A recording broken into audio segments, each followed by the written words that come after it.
Hi guys, my name is Bas and welcome to another SPSS tutorial on my YouTube channel. Today we're going to have a look at an Ancova, so it means an ANOVA with a covariate. And in this case we're going to have a look at quite a simple study with only 3 variables. The first variable is about how long you've been going to church, which has a length of either 1, 2 or 3. So you've been going to church for a short time, you've been going to church for a medium time, or you've been going to church for a long time. The second variable, which is going to be the covariate, is going to be the frequency of how often you go to church of a scale of 1 to 10. So a 1 being that you go to church barely ever, while an 8 being that you go to church quite often. And the dependent variable in this case is going to be belief. So how strongly you believe in religion on a scale of 1 to 10.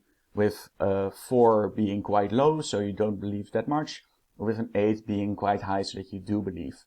And what we want to find out today is whether the beliefs differ across the length, how long you've been going to church. So if you're going to church for a longer period of time, does that have a significant difference on how much you believe?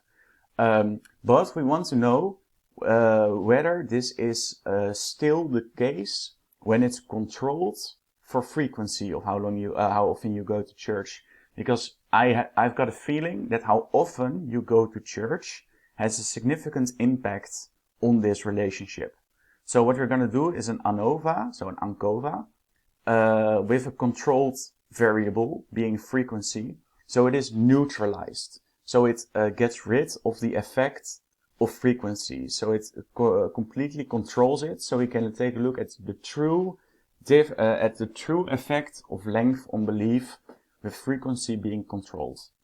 But to do that, we must meet 2 assumptions for the covariate. If you want to take it into account as a true covariate, it must meet 2 assumptions. The first one is that the variance of the covariate is equally spread across the 3 length groups.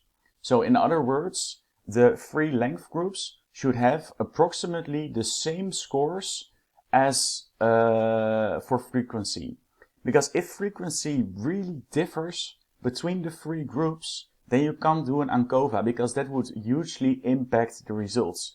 If length 1 had way higher frequency than length 3, then that influences the results. So then you can't do an Ancova.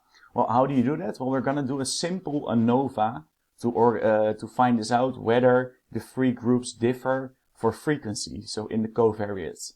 So we're going to go to Analyze, General Linear Model, Univariate. The dependent variable, well, let me take these out. The dependent variable is frequency. In this case, it's just to meet the assumption. And the fixed vector, so the independent variable, is length.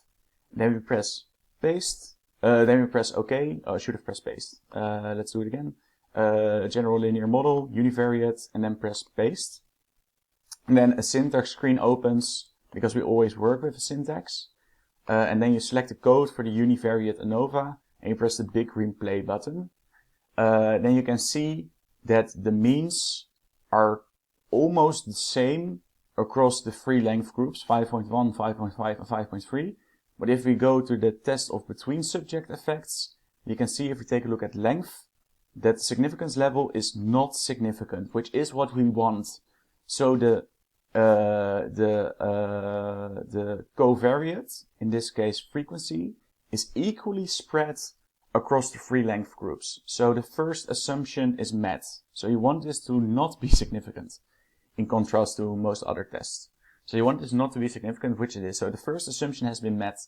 The second assumption is to test whether there's a homogeneity of regression between the independent variable and the covariate, which we can test with a univariate ANOVA as well. But this time we're going to create an interaction variable. So we're going to go to Analyze, General Linear Model, Univariate. And this time we are going to select belief as the dependent variable and frequency as the covariate. This is the Ancova, which we're going to do in a minute. But first we're going to meet the second assumption. So we're going to go to Model, and this time not full factorial, but build terms. And we're going to select length, frequency, and length times frequency, which is by pressing the first and then selecting control and selecting the second as an interaction. And then you can see that over here in the right box you get frequency times length. Then you press continue, and then you press paste. And if you then go to your syntax screen, then you can see that we get a univariate ANOVA with frequency, and you press the big green play button, and then the only level, or the significance level which we're going to look at, is in the test of between subject effects, and then we're going to look at the interaction effect of length times frequency, which is in this case not significant again, which is perfect. So there is no, you again don't want this this score to be significant, which it isn't in this case. So the two assumptions are met, which means that we can now do a univariate, that we can now do an Ancova. So a univariate ANOVA with a controlled variable. So we're going to go to General Linear Model, Univariate, and then you still select belief as the dependent variable, length as the fixed vector, so the independent variable, and the covariate being frequency. But this time we instead we go to model, and instead of build terms we select full factorial. And at estimated marginal means we select length, and then compare main effects, and then the confidence interval adjustment is going to be Bonferroni. Then you press continue. Then you press paste, then you go to your syntax screen, and you select the final univariate ANOVA.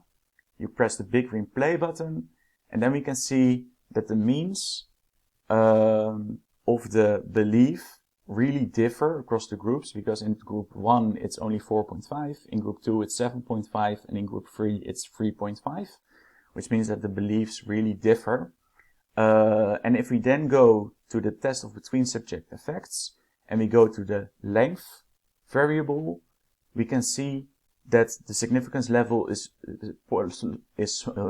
smaller than 0.001, which means that it is significant. So there is a significant difference between the length groups in terms of belief.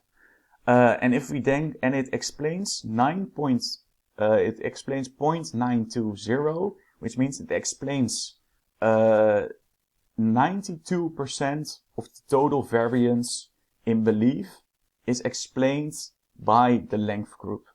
And if we then go to the pairwise comparisons, we can compare group 1 and group 2, 1 and 3, and 2 and 3, and we can see that all of those are very significant. So group 1 and 2 differ significantly, group 1 and 3 differ significantly, and group 2 and 3 differ significantly. So there was a huge significant difference between these variables. And it is controlled for frequency. So we know that even with frequency taken into account, there's still a significant difference between the length groups in terms of belief. Okay, so this is the end of today's episode. I hope that this was helpful to you. If it was, then please leave a like rating on this video and subscribe to this YouTube channel, because more statistics videos are on their way. And for now, I'll see you guys in the next episode. Ciao.